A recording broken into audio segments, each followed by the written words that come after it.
अस्सलाम वालेकुम क्लास। आज हमारा कंप्यूटर पार्ट 1 का लेक्चर नंबर 30 है और आज हम पढ़ेंगे लैंग्वेज प्रोसेसर या लैंग्वेज ट्रांसलेटर। लॉन्ग के हवाले से बहुत इंपॉर्टेंट क्वेश्चन है, ठीक है। शॉर्ट में भी इसके अक्सर पोर्शन आते रहते हैं, देखते हैं इसके बारे में क्या है। इस तरह के लास्ट टाइम हमने कुछ लैंग्वेजेस के बारे में पढ़ा, हमने देखा कुछ लो लेवल लैंग्वेजेस हैं, कुछ हाई लेवल लैंग्वेजेस हैं, कुछ लैंग्वेजेस ऐसी हैं जो इंसान को समझ आती हैं, कुछ ऐसी हैं जो कंप्यूटर को समझ आती हैं और इंसान के लिए मुश्किल हैं, ठीक है। तो ऐसी लैंग्वेजेस जो इंसान को तो समझ आती हैं लेकिन कंप्यूटर को डायरेक्टली अंडरस्टैंड नहीं कर पाता, उन लैंग्वेजेस के लिए हमें एक चीज़ की ज़रूरत पड़ती है, वो है लैंग्वेज ट्रांसलेटर। जिस तरह के मिसाल के तौर पर मैंने अगर किसी पर्सन से बात करनी है और मुझे पश्तो नहीं आती, तो मुझे एक ऐसे पर्सन की ज़रूरत पड़ेगी जिसको पश्तो भी आती हो और उर्दू भी आती हो, ठीक है कि नहीं। तो मैं उर्दू में बात करूँगा, वो मेरी बात को ट्रांसलेट करेगा और पश्तो में उस पर्सन को बताएगा, और वो पश्तो में जो बताएगा वो उसको ट्रांसलेट करेगा और मुझको उर्दू में बताएगा, ठीक है। तो उसको हम कहते हैं ट्रांसलेटर। पहले दौर में ये अच्छी खासी जॉब्स हुआ करती थी ट्रांसलेटर्स की, ठीक है, मुतजर्रम की। अब ये कम होती जा रही है, ठीक है। अब आपको पता है गूगल ट्रांसलेटर भी आ गया हुआ है, ठीक है, और वो खुद ही ट्रांसलेट कर देता है सारा कुछ। अब तो ऐसी ऐप्स भी मैंने एड्स देखी, प्रैक्टिकली तो नहीं देखी मैंने, कि वो जो साइन बोर्ड हैं उनको भी ट्रांसलेट कर सकते हैं आप, ठीक है। और कोई बईद नहीं, कर भी सकते हैं, कंप्यूटर इतना एडवांस हो चुका है आजकल, ठीक है। आप मोबाइल कैमरा से साइन बोर्ड को ऐसे क्लिक करते हैं तो वो आपको आपकी लैंग्वेज में उसको ट्रांसलेट करके बता देता है, ठीक है। ऐसे ऐप्स आ गई हैं जी बोर्ड वगैरह की कि आप उर्दू में आप बोलें, वो इंग्लिश में ट्रांसलेट करके उसको लिखेगा और आप मैसेज सेंड करने के काबिल हैं, ठीक है। आप इंग्लिश में बोलें तो वो उसको उर्दू में ट्रांसलेट करके लिखेगा, उर्दू लैंग्वेज में ही, और वो आप उसको सेंड कर सकते हैं, ठीक है। तो वो आपके वॉइस नोट्स को भी कैप्चर करके उसको ट्रांसलेट करके लिखने के काबिल है। आप उर्दू में लिखें, वो उर्दू में भी लिख सकते हैं। आप उर्दू में बोलें, ठीक है, जो मैसेज आपने करना है आप उर्दू में बोलें, वो आपकी आवाज़ कैप्चर करके उसको लिख लेते हैं। तो बात हो रही थी लैंग्वेज ट्रांसलेटर की, ठीक है। एक ऐसा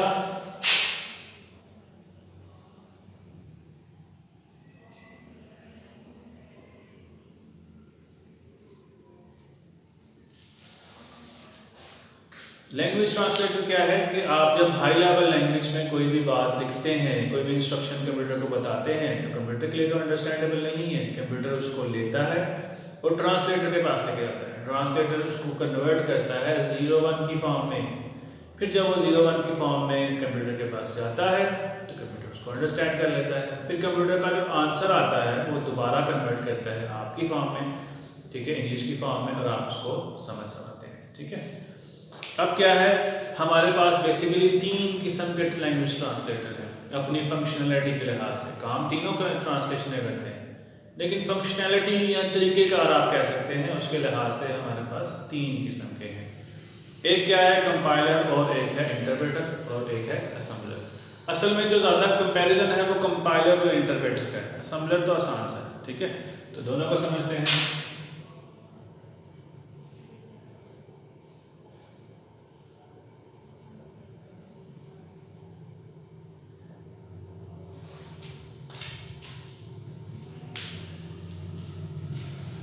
ठीक है, इंटरप्रेटर और कंपाइलर का क्या कंपैरिजन है। कंपाइलर क्या करता है कि सारे का सारा program as a whole check करता है। सारा जो आपने प्रोग्राम लिखा है, जिसमें आपने इंस्ट्रक्शंस लिखी हैं, वो टोटल बाय टोटल सारा चेक कर लेता है और चेक करने के बाद आपको रिजल्ट्स बता देता है। अगर उसमें कोई एरर हो तो वो आपको एरर बता देता है और उस प्रोग्राम को एग्जीक्यूट नहीं करता, ठीक है। कंपाइलर ने क्या करना है कि सारे का सारा program as a whole compile कर देना है, ठीक है, और उसमें जितने भी किस्म के एरर होंगे वो आपको निकाल के आपको दे देने हैं कि भैया आपने लाइन नंबर इसमें ये गलती की है और इस लाइन में आपने ये गलती की है और इस लाइन में आपने ये गलती की है। आप उन एरर्स को नज़रसानी करते हैं, उसको देखते हैं, उसकी तरफ रुजू करते हैं, जो एरर्स आपको नहीं मुनासिब लगते उनको ठीक करते हैं, ठीक है, और फिर आप प्रोग्राम को दोबारा से कंपाइल करते हैं। प्रोग्राम फिर सारे का सारा प्रोग्राम चेक करता है, फिर उसमें जो गलतियाँ होती हैं आपको बताता है। अगर गलतियाँ ना हो तो वो उसको एग्जीक्यूट कर देता है।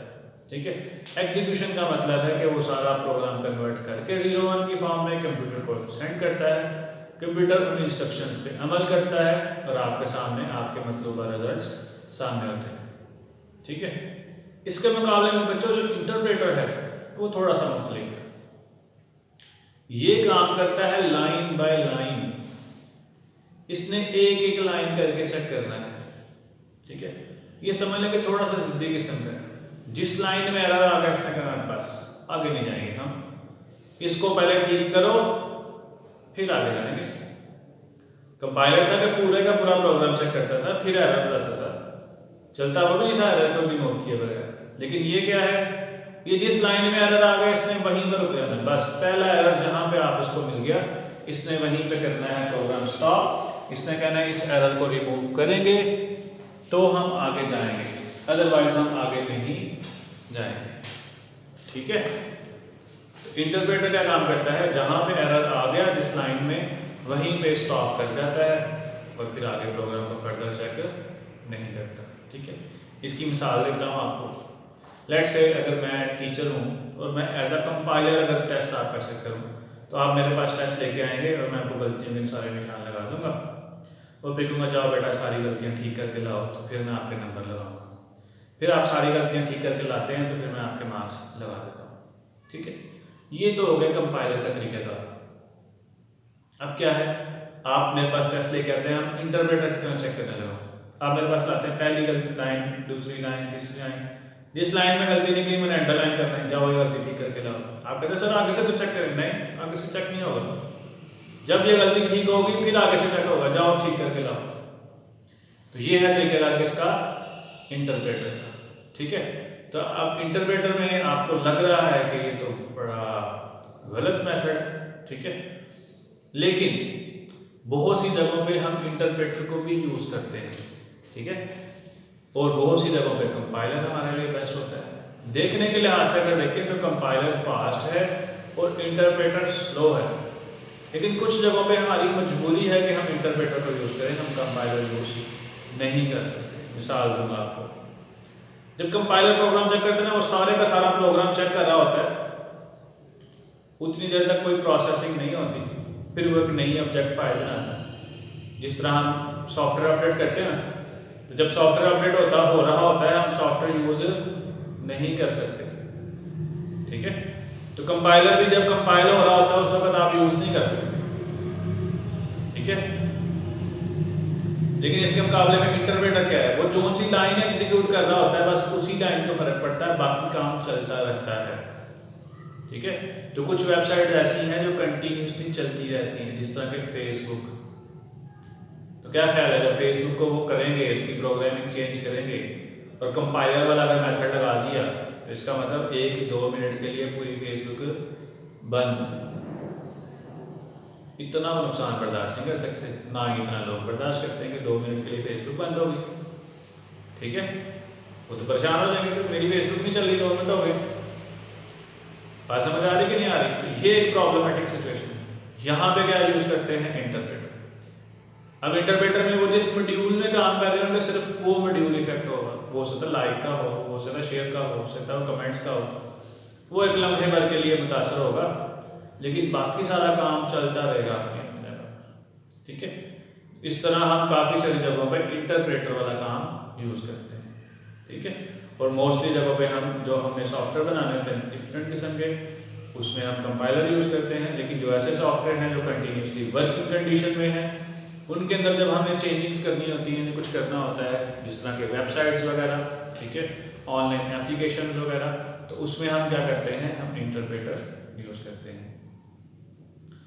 थर्ड है बेटा असेंबलर। असेंबलर क्या काम करता है,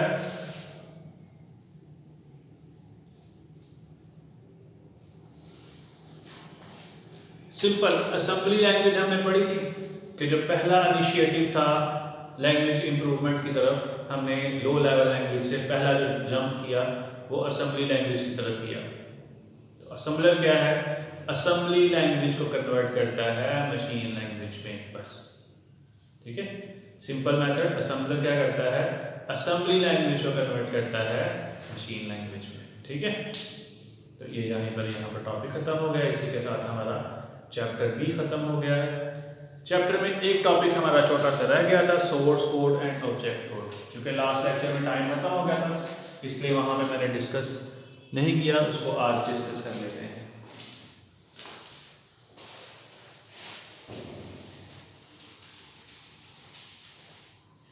सोर्स कोड और ऑब्जेक्ट कोड क्या है बेटा? सोर्स कोड जो आप प्रोग्राम लिख रहे हो उसको हम बोलते हैं सोर्स कोड।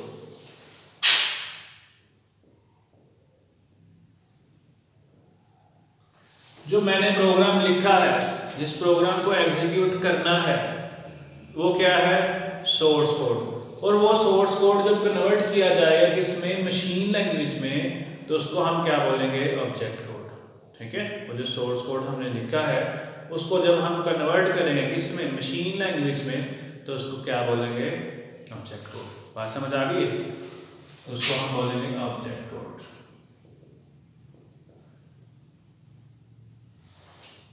ठीक है। आपने अक्सर डिफरेंट किस्म के सॉफ्टवेयर देखे होंगे कि आप क्लिक करते हैं और वो एग्जीक्यूट होना शुरू कर देते हैं, तो वो बेटा उनके ऑब्जेक्ट कोड होते हैं, उनके सोर्स कोड नहीं होते, ठीक है। सोर्स कोड ये एक लतीफ़ा भी था कि उन्होंने कहा कि गूगल वालों ने व्हाट्सएप खरीद लिया है इतने पैसे देकर, तो एक सिक्का था, इतने पैसे देकर, इतने लाखों अरबों डॉलर देकर खरीदा है, तो डाउनलोड कर लेता बोला, ठीक है। तो उन्होंने जो खरीदा है वो सोर्स कोड खरीदा है, ठीक है, उसके राइट्स खरीदे हैं। बात समझ आ रही है? व्हाट्सएप के राइट्स खरीदे हैं, उसका सोर्स कोड खरीदा है, ऑब्जेक्ट कोड नहीं खरीदा। हम जो डाउनलोड करते हैं वो ऑब्जेक्ट कोड होता है, ठीक है। तो लैंग्वेज ट्रांसलेट, जब कंपाइलर से जब भी हम प्रोग्राम ट्रांसलेट करते हैं तो वो ट्रांसलेट करके उसकी एक ऑब्जेक्ट फाइल बना देता है, जिसको हम जितनी दफ़ा मर्जी यूज़ कर सकते हैं, हमें बार बार सोर्स कोड की ज़रूरत नहीं पड़ती। जबकि इंटरप्रेटर में ये मामला है कि वो ऑब्जेक्ट फाइल नहीं बनाता, वो हर दफ़ा ट्रांसलेट करके उसको एग्जीक्यूट करके शो कर देता है, लेकिन ऑब्जेक्ट फाइल नहीं बनाता। आपको हर दफ़ा सोर्स कोड की ज़रूरत पड़ेगी जब भी आपने कैलकुलेट करना है, ठीक है। तो सोर्स कोड से जो फाइल बनेगी उसको हम क्या बोलेंगे, सोर्स फाइल, और ऑब्जेक्ट कोड से जो फाइल बनेगी उसको हम क्या बोलेंगे, ऑब्जेक्ट फाइल, ठीक है। किसी भी प्रोग्रामिंग लैंग्वेज में जो हम लिख रहे हैं, हाई लेवल प्रोग्रामिंग लैंग्वेज में, उसे हम क्या बोलते हैं, सोर्स कोड। और जब आंसर आता है मशीन लैंग्वेज में, उसको क्या कहते हैं, ऑब्जेक्ट कोड। मैं तो फिर दोबारा रिपीट करता हूँ, जो हाई लेवल कोड लैंग्वेज में कोड हम लोग लिखते हैं वो क्या है, सोर्स कोड। और कंपाइलर कन्वर्ट करने के बाद जो मशीन लैंग्वेज में 01 की फॉर्म में कोड बनाता है वो क्या है, ऑब्जेक्ट कोड, ठीक है बेटा।